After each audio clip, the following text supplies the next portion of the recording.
2007 онд хөрөнгө оруулалтын гэрээнд баргаар үсэх зурх шахаж хахад манай хувийн нэлээд нэртэй банк бизнес эдийн засгийн бүлэглүүд аймаг манзын хувьцааны 20%-ийг худалдаж авсан байгаа. Нэгүгээр хэлбэл хувьцаа эзэмшигчдийн талд эдгээр бол орж нэгэнтэй хувьцаа эзэмшимж. Харамсалтай нь энэ бизнес эдийн засгийн бүлэглүүд их хурал засгийн газарт шахалт үзүүлж зөвхөн хөрөнгө оруулагч талд ашигтай байх хэлбэрээр Монгол улсын хууль эрх зүйг зохицуулах, хөрөнгө оруулалтын гэрээг байгуулах ийм байдал руу шахаж байна. Нэгүгээр хэлбэл засгийн газар хөрөнгө оруулагчийн талд Монгол улсын эрх шиг уландаа биш гэж ажиллаж байгаа. Бид нар бол эсэргүүцэж ийм засгийн газар хөрөнгө оруулалтын гэрээг бол Монгол ашигтай байдлаар хийж чадахгүй. Ингэж хийх гэж удаа дараалан оруулж байгаа засгийн газар бол огцрох ёстой гэж бодож байна. Энэ аймаг манзыг хувьцааж худалдаж авсан бүлэглэл намтан бол маш их нөлөөлж, засгийн газарт нөлөөлж.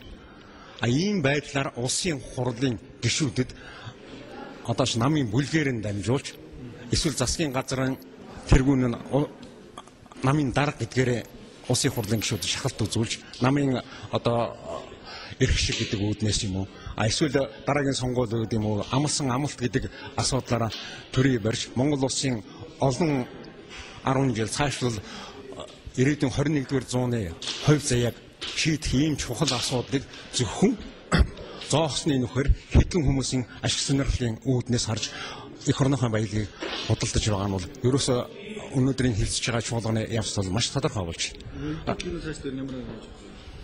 Бид нар ард түмнийхэн дэмжлэгийг хүлээж байна. Ард түмэн бүгдээрээ энэ үүнийг ойлгож хандаасаа энэ асуудалд бол нухацтай хандаж Монгол ашигтай шийдвэр гаргахад нь нөлөөлж ажилласаа гэж бодож байгаа.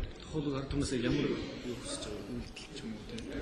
Үнэхээр бид нар 3-4 жил тэмцэлээ. За тэмцээд гарч байгаа талбай дээр нэгдээд гараад жагсаад 10 хэдэн мянган хүн цуглаад ингэж явж яасан үе. За өнөөдөр ийм нухацтай байдал ороход Монголын ард түмэн хинээр чиглүүлэхгүйгээр бидний хувь заяаг худалдаж байгаа энэ байдлыг эсрэг бүгдээр нь талбай дарахад бол энийг бол зогсоож чадна.